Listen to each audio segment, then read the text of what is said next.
The largest alien fleet ever built moved slowly toward Earth. Thousands of giant warships covered the dark sky like a wall of metal. Every ship carried powerful weapons that had destroyed many worlds before. The galaxy believed Earth would fall in only one day. Inside the command ship, the alien leader, Supreme Commander Varex, stood in front of a giant screen. He looked at the blue planet and smiled with confidence. "Humans are peaceful," he said. "They love talking more than fighting.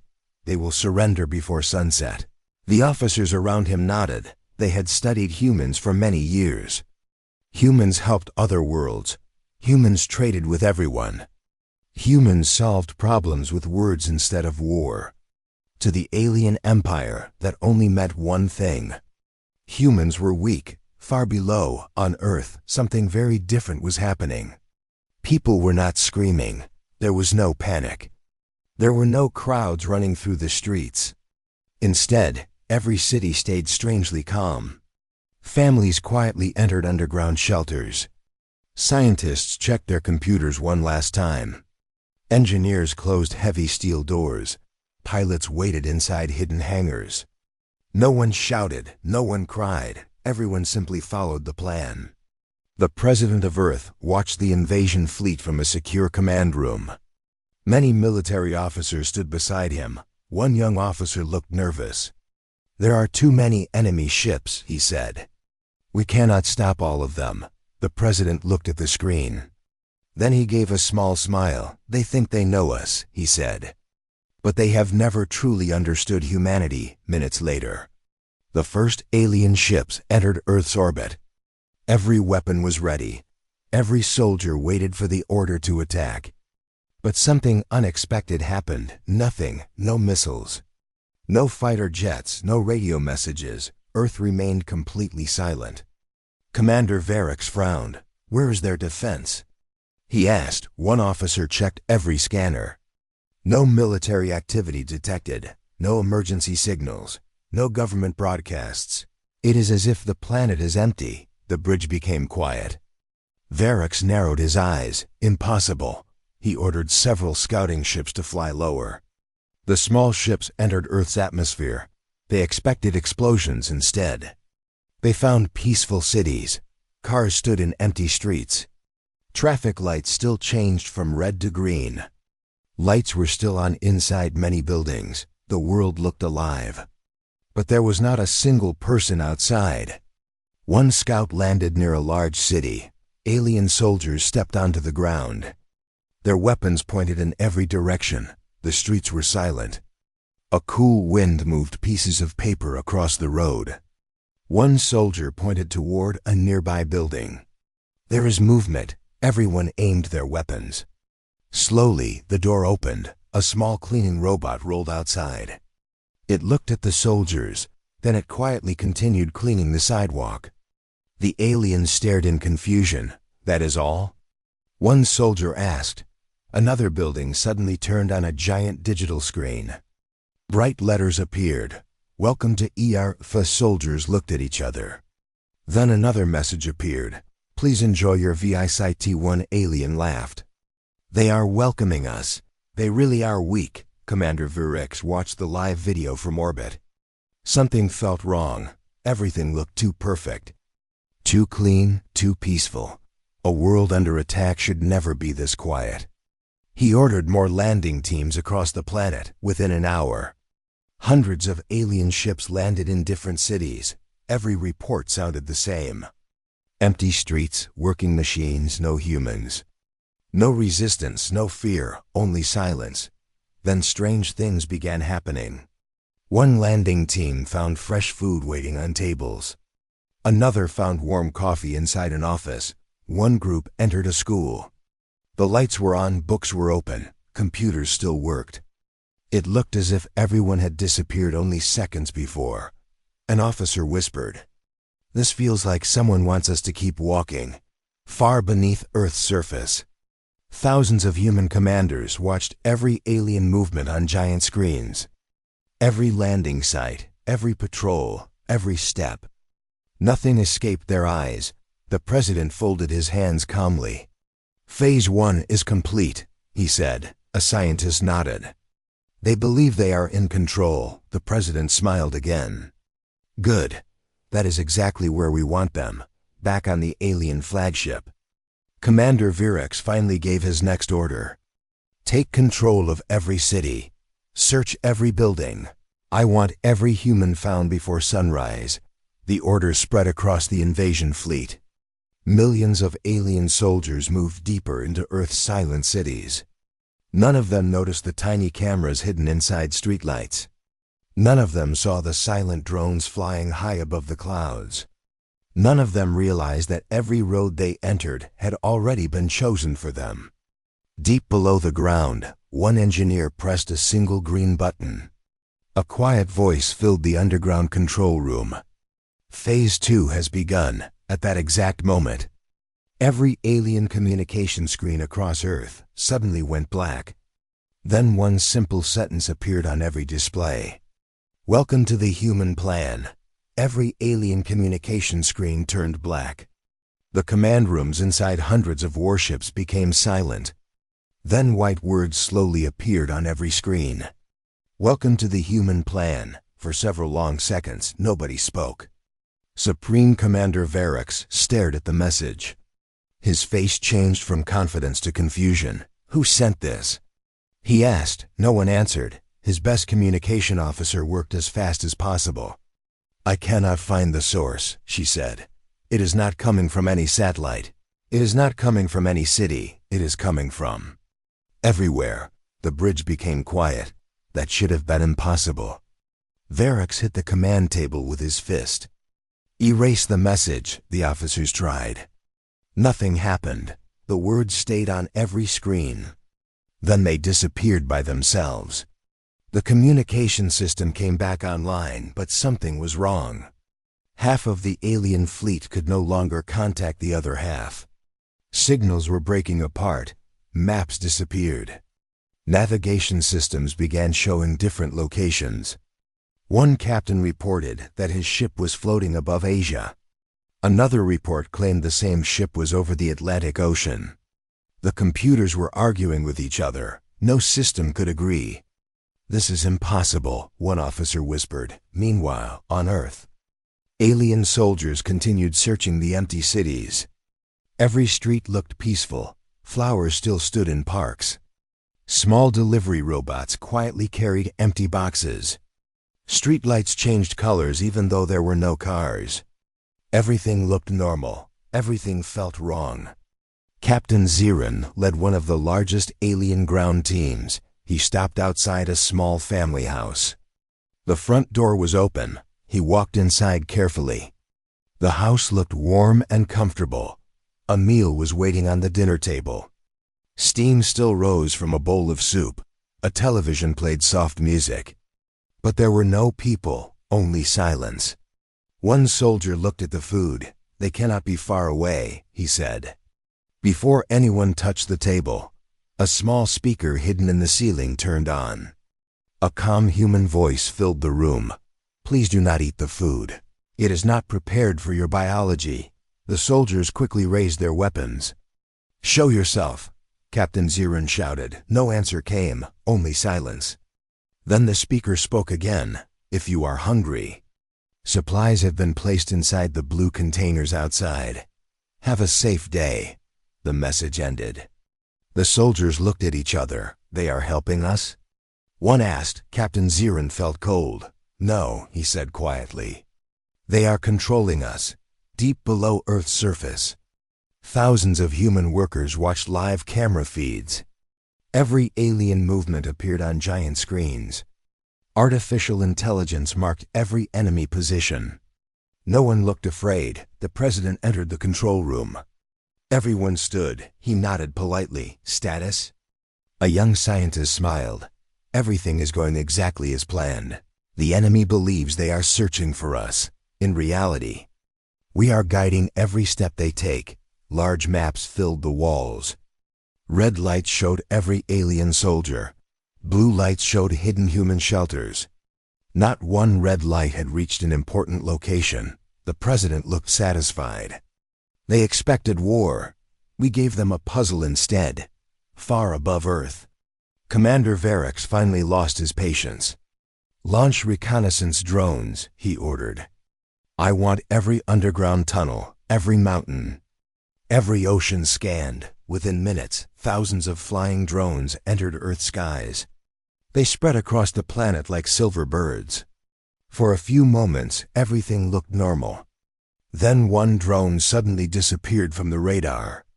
Another vanished, then another, within 5 minutes. Over 300 drones were gone. No explosions detected, an officer reported. No wreckage found. They are simply disappearing. Varix narrowed his eyes. "Activate visual recording." The next drone sent back one final video. It flew peacefully above a forest. Suddenly the air rippled like water. The drone vanished. The video ended. No fire, no sound, nothing. Even the alien scientists had never seen technology like that. Fear slowly entered the bridge. Back inside the underground command center, a human engineer smiled. "The camouflage field is working perfectly," another engineer nodded. "They can fly directly over our cities. They will never see them." The president folded his arms. "Our goal is not to destroy them. Our goal is to make them doubt everything they believe." At the same moment, Captain Zirin received a strange package outside the empty house. Inside was a small paper note. It contained only one sentence. "If you can read this." "We already know where you are." Captain Zirin quickly looked around. Every window, every rooftop, every dark corner, he saw no one. But for the first time since landing on Earth, he felt something he had never felt in battle. He felt that someone was watching every move he made, far below the silent streets. A human operator quietly placed another red marker onto the giant map, then he smiled and spoke only.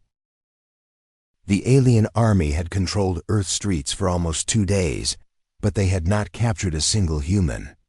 Not one soldier, not one scientist, not one child. It was as if 8 billion people had disappeared into thin air. Inside the alien flagship, Supreme Commander Varix stood before a giant map of Earth. Small red lights showed the position of every alien unit. The map looked perfect. His army controlled every major city, every airport, every harbor, every highway. But something did not feel right. "We own the ground," one officer said proudly. Varix slowly shook his head. "No," he answered. "We only own the empty places." The bridge became silent. For the first time, even the officers began to understand. The humans had allowed them to land. The humans had allowed them to walk through the cities. The humans had allowed them to believe they were winning. Somewhere deep underground, the real battle had already begun. In a hidden command center beneath the mountains, hundreds of human experts worked quietly. Large screens showed every alien movement. Engineers, doctors, scientists, military officers. Everyone worked together. Nobody shouted. Nobody panicked. A young technician looked at the president. "They have entered every city exactly as we predicted." The president smiled. "Good. They are following our map instead of making their own." A woman standing nearby looked surprised. "They think they are hunting us," the president nodded. "But every step they take is one we planned months ago." At that moment, a warning appeared on the main screen.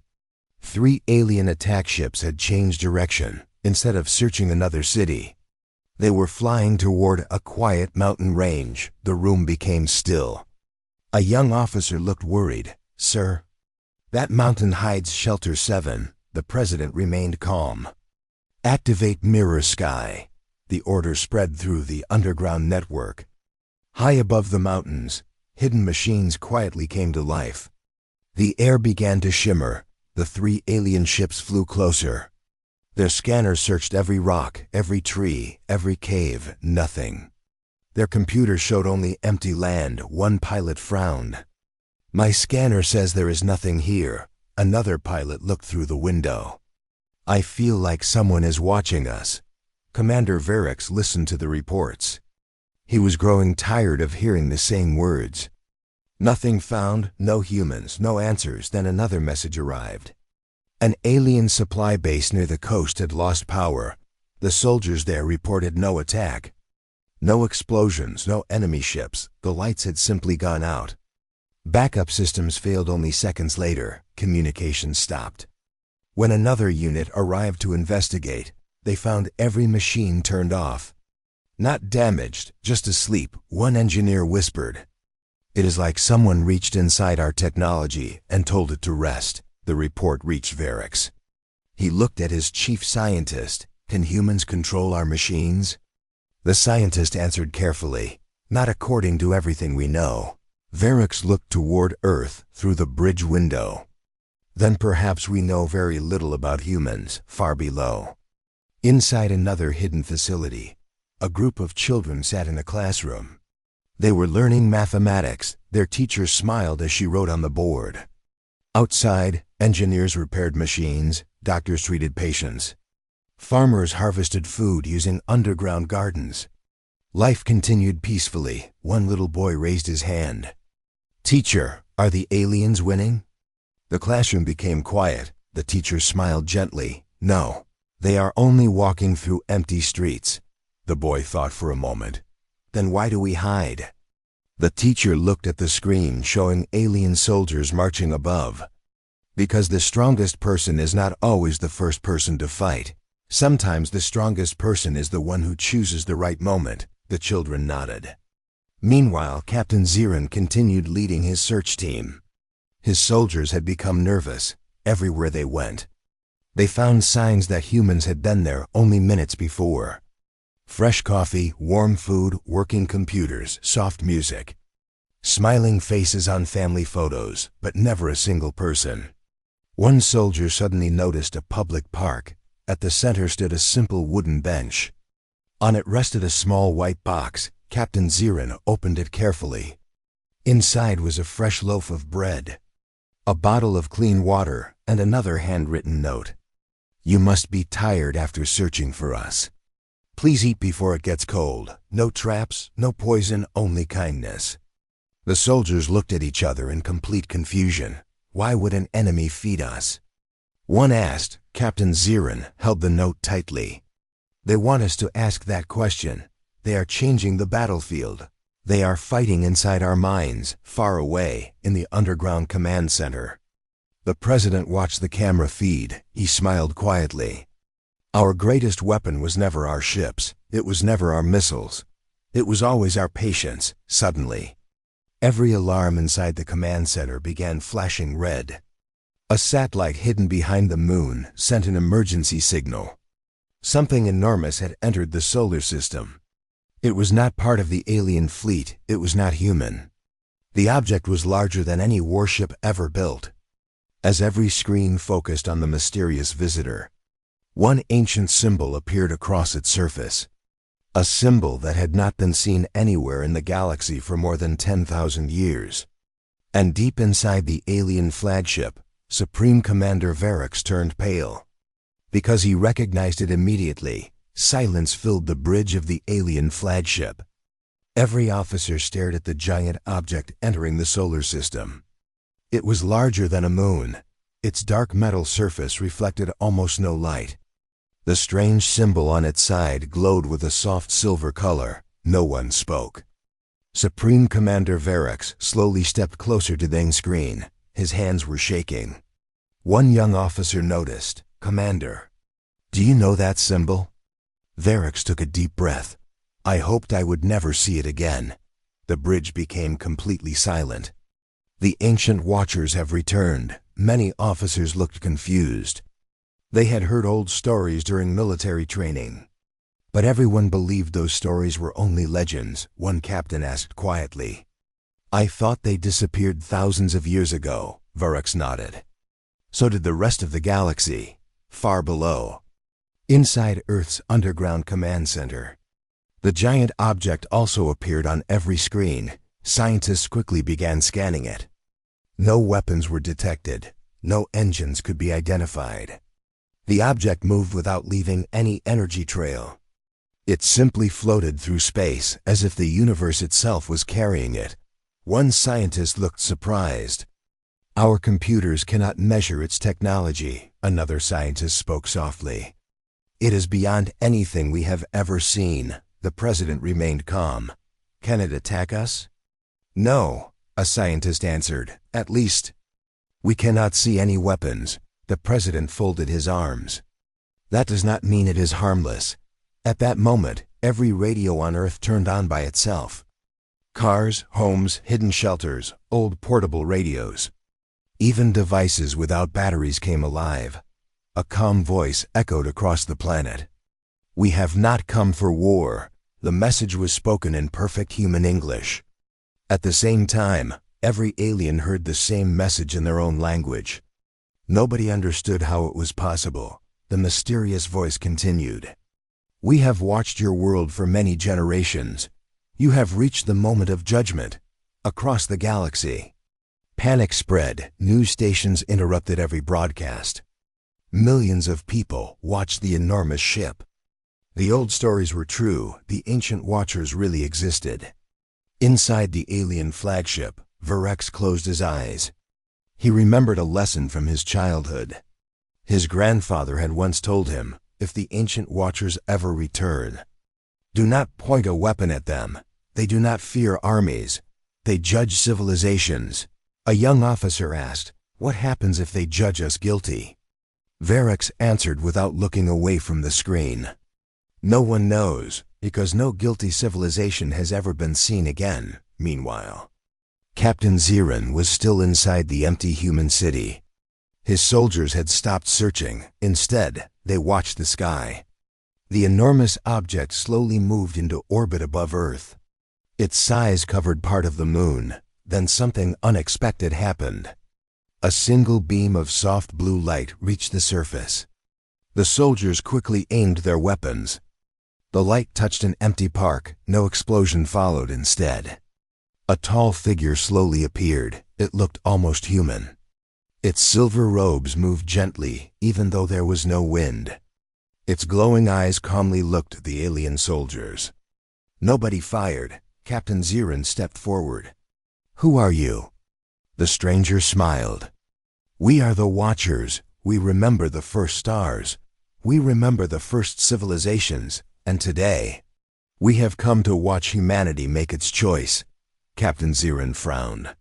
"What choice?" The Watcher looked toward the silent city. "Power always creates two roads. One road protects life. The other destroys it. We are here to see which road humans choose." Deep underground, the president watched the live video. One general stood beside him. "Should we make contact?" The president thought quietly, then he smiled. "No, they already know where we are. If they wish to speak with us, they will find us." Seconds later, every light inside the command center suddenly flickered. No alarms sounded, no doors opened. But one person was now standing inside the room. The silver-robed Watcher had appeared without anyone seeing how. Security teams raised their weapons. The president calmly lifted his hand. "No one fires." The Watcher looked around the room. Its glowing eyes stopped on the president, then it smiled. "A leader who chooses calm before fear. That is rare," the president answered politely. "You crossed the stars to visit us. There must be an important reason." The Watcher nodded slowly. "There is. It is not humanity we fear." The room became silent. The Watcher continued, "We fear what is coming behind us." Before anyone could ask another question, a heavy silence filled every command room across Earth and the alien fleet. The red warning stayed on every screen. "The hunters have found your world." No one spoke. No one moved. Everyone watched the giant warship racing toward the solar system. It was unlike anything they had ever seen. Its black armor covered thousands of kilometers. Bright red lights burned across its surface like rivers of fire. Behind it followed hundreds of smaller ships. Each one was larger than the biggest battleship in the alien empire. Supreme Commander Varex slowly sat down. For the first time in his long military career, fear showed on his face. One officer whispered, "Commander, who are the hunters?" Varix looked at the enormous ship. They do not conquer planets, they erase civilizations. They leave nothing behind. No cities, no oceans, not even memories. The bridge became completely silent. Far below, inside Earth's underground command center, the Watcher stood beside the President.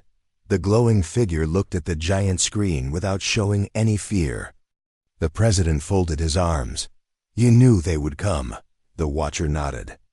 "They have followed us across the galaxy for thousands of years. They believe only the strongest species deserves to live. They destroy every world that proves kindness is stronger than fear." One human scientist looked confused. Why would kindness make them afraid? The Watcher smiled softly. "Because kindness creates unity, and united civilizations become impossible to control." The room became quiet.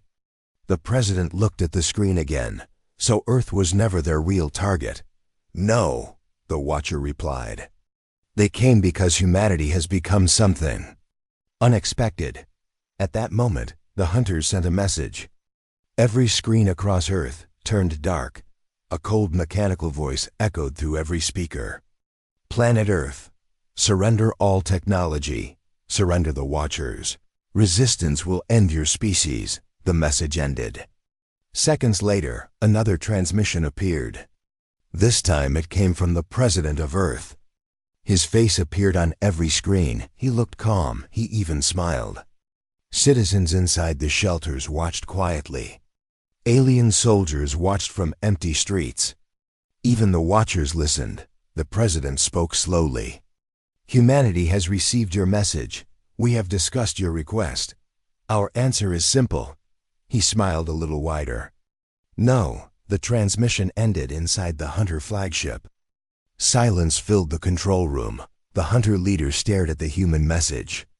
Around him stood giant armored warriors. One officer asked, "Should we destroy the planet immediately?" The Hunter leader slowly shook his head. "No.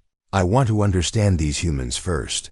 No civilization has ever answered us with a smile." Back inside the alien flagship, Commander Varix looked shocked. "They refused? They refused the Hunters?" One officer looked terrified. "They are signing their own death order," Varix quietly answered. "Or perhaps they know something we do not." Deep underground, human engineers began activating systems that had been hidden for decades. Massive steel doors slowly opened beneath mountains, under the oceans, inside deserts, across frozen lands. Huge underground hangars filled with light. Thousands of strange spacecraft stood waiting. None of them had ever been seen before. A young engineer smiled. "I never thought we would use them." An older engineer placed his hand on one silver ship.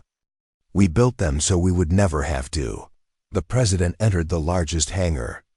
Rows of pilots stood ready. Nobody looked afraid. Nobody shouted. One pilot asked, "Sir, do we attack?" The President smiled. "Not yet. We defend first. We always defend first." High above Earth, the Hunters launched their first attack. A single red beam shot toward the planet. It was powerful enough to destroy an entire continent. Millions watched in horror, but just before the beam reached Earth, a glowing blue shield suddenly appeared around the planet. The attack struck the shield. The entire solar system flashed with blue light. For several seconds, nobody could see anything. When the light disappeared, Earth was still there. Not one city had been destroyed, not one mountain had moved. Inside the Hunter flagship, warning alarms echoed. "Our primary weapon failed." The Hunter leader slowly stood. "Impossible. No planet has ever survived that attack." The Watcher looked toward the President. "You built that shield in secret." The President nodded. "For 30 years, we hoped nobody would ever force us to use it." The Watcher smiled. "Now I understand why the galaxy fears human smiles more than their weapons. They are never smiling because they feel safe. They are smiling because they finished preparing long ago, at that exact moment." Every human radar station detected something even more shocking. The Hunter fleet was not alone. thousands of additional warships suddenly appeared behind them. An invasion force even larger than the first. Then every screen displayed a new message. This one contained only 6 words. Phase 1 was only the beginning. The new Hunter fleet appeared without warning. Thousands of dark warships filled the edge of the solar system. They stretched across space like a black ocean. Even the stars disappeared behind them. Inside the alien flagship, complete silence filled the bridge. Every scanner showed the same result. More enemy ships, more weapons, more danger. One young officer looked at Supreme Commander Varex. "We cannot stop a fleet this large," Varex slowly nodded. "For the first time in history." "I agree." Far below, inside Earth's underground command center, the red warning lights flashed across every wall. Military officers waited for new orders. Scientists checked the planet's shield. Engineers prepared backup systems. No one panicked. The president walked calmly through the room. He looked at every face. Then he smiled. "Today, we opened the final file." The room became quiet. An old scientist stepped forward. "Sir, are you sure?" The president nodded. "It is time." The scientist placed his hand on a small glass screen. A message appeared. Project HR Izion. For a few seconds, nothing happened. Then hidden satellites across the solar system suddenly woke up. One after another, tiny lights appeared near Earth. Near Mars, around Jupiter, past Saturn, beyond Neptune. The lights spread farther and farther into deep space. The alien officers watched in confusion. One captain whispered, "Those are not satellites. They are gates." The space around each light began to twist. Bright circles of blue energy slowly opened. The hunters immediately noticed them. Their leader frowned. "What are the humans doing?" Nobody answered. Then the first gate became brighter. A giant silver warship slowly emerged. It carried the flag of Earth. Then another ship appeared. Then another. Soon hundreds of hidden human warships entered the battlefield. But they did not stop. More gates opened. Thousands of ships appeared. Some were built for defense. Some carried rescue teams. Others were massive hospitals. The alien commanders stared in disbelief. Commander Varex quietly whispered, "They built an entire fleet and hid it from the galaxy inside the human command center." One engineer smiled. "We never wanted anyone to find them." The president nodded. "The best defense is the one your enemy never expects." The watcher looked at the endless stream of human ships. Even the ancient being looked surprised. "You prepared for this long before anyone knew the hunters existed," the president answered. "We did not know who would come. We only knew that one day someone would." Meanwhile, inside the hunter flagship, the hunter leader watched the growing human fleet. He remained calm. "So they have more ships. It changes nothing." He raised one hand. "Begin planet breaker formation." Thousands of hunter warships quickly moved into position. Their giant weapons pointed toward Earth. Energy gathered across the fleet. The light became brighter every second. Back on Earth, warning alarms filled the command center. A scientist looked at the president. "If they fire together, the shield will not survive." The president looked toward the main screen. Then he gave a small smile. "They are still making the same mistake." The officers looked confused. "What mistake?" "They believe Earth is the center of our plan." At that moment, every hidden human ship suddenly changed direction. Instead of protecting Earth, they flew toward the hunter fleet. Thousands of blue lights filled space. The hunters prepared to fire, but before they could, every human ship stopped at the exact same second. The hunter leader laughed. "They have frozen. They are afraid." Then every human ship sent out a single pulse. No explosions, no missiles, only a wave of blue light. The wave spread across the battlefield. It passed through every hunter ship. For 1 second, nothing happened. Then hunter weapons began shutting down. One after another, energy cannons went dark. Targeting systems failed. Engines lost power. Entire warships drifted helplessly through space. The Hunter bridge exploded with warning alarms. "We have lost weapon control. Primary systems offline. Navigation failure." The Hunter leader slammed his fist onto his command chair. What have the humans done? Back inside Earth's command center, the young officer smiled for the first time. The chief engineer quietly answered, "Not an attack, a signal. We designed it to disable weapons." Without harming the people inside, the Watcher slowly closed its glowing eyes. For thousands of years, civilizations became stronger by building better weapons. But humanity, you became stronger by learning how to stop them. The president looked at the battlefield. "Our goal was never to destroy our enemies. Our goal was to end the fighting." Just then, every screen across the command center suddenly turned white. An unknown signal had entered every communication system. No one recognized its source. Then a calm voice echoed through every ship in the solar system. Human, alien, Watcher, Hunter, every. The mysterious message echoed across every ship in the solar system. "The real judges are finally here." No one knew who had sent it. Not the humans, not the Hunters, not even the ancient Watchers. For the first time in thousands of years, the Watcher looked surprised. Its glowing eyes remained fixed on deep space. The president noticed the change. "You know this voice, don't you?" The Watcher answered quietly, "We have never seen them. We have only heard the stories. They are older than our oldest memories." A strange silence covered the solar system. Then the stars themselves began to change. One by one, small points of light disappeared. Not because they were destroyed, but because something enormous moved in front of them. At first, everyone believed it was a giant cloud. Then the scanners finally understood. It was a fleet, not hundreds of ships, not thousands, but millions. The ships looked different from anything ever built. They had no weapons on the outside, no engines could be seen. They moved silently through space. The largest ship stopped between Earth and the Hunter fleet. Without firing a single shot, every weapon in every Hunter ship shut down forever. The Hunters tried to restart their systems. Nothing worked. The same blue light reached the alien fleet. Their weapons also powered down. Then it reached the human fleet. Human ships stayed fully active. Their shields, their engines, their communication systems. Everything continued working perfectly. The alien officers looked shocked. Why are only human systems still active? No one had an answer. A calm voice filled every speaker. "We do not judge strength. We judge purpose." A beam of white light appeared inside Earth's underground command center.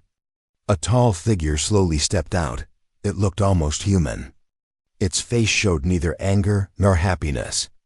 Only peace. The president stepped forward. The guards raised their weapons. He lowered his hand.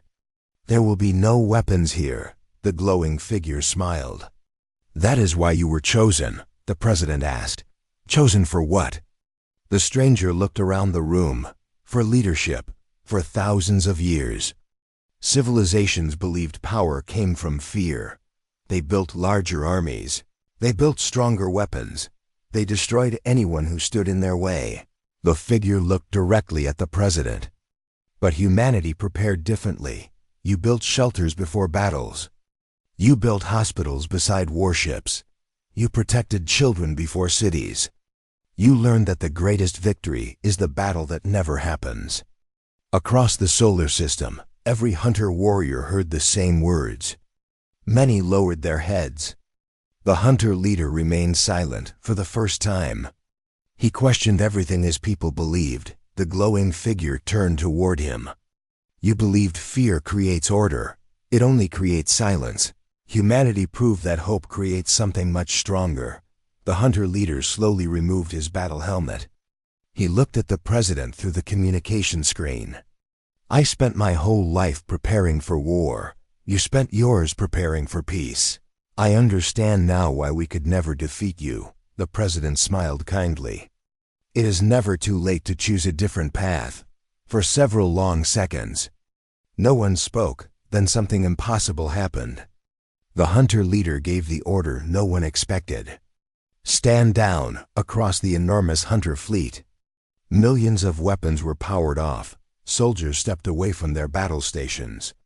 The war was over, not because one side had been destroyed, but because one side had changed. The ancient watchers quietly bowed their heads toward Earth. One watcher spoke.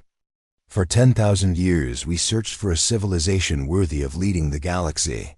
We have finally found one. Weeks later, representatives from hundreds of worlds gathered above Earth. The Galactic Council held the largest meeting in history. Old enemies stood beside each other.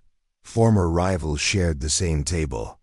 Supreme Commander Varex walked toward the president. He extended his hand. Years ago, I came here to conquer your world. Today I ask to become your friend. The president smiled and shook his hand. Friends build a better future than conquerors ever can. The great hall filled with applause. From that day forward, the oldest law of the galaxy was changed. No civilization would be judged by the size of its army. Instead, it would be judged by how it protected life. Many years later, a young alien child visited Earth for the first time. He looked at a statue of a smiling human captain. The child turned to his grandfather. "Grandfather, why does the whole galaxy say human smiles are stronger than their weapons?"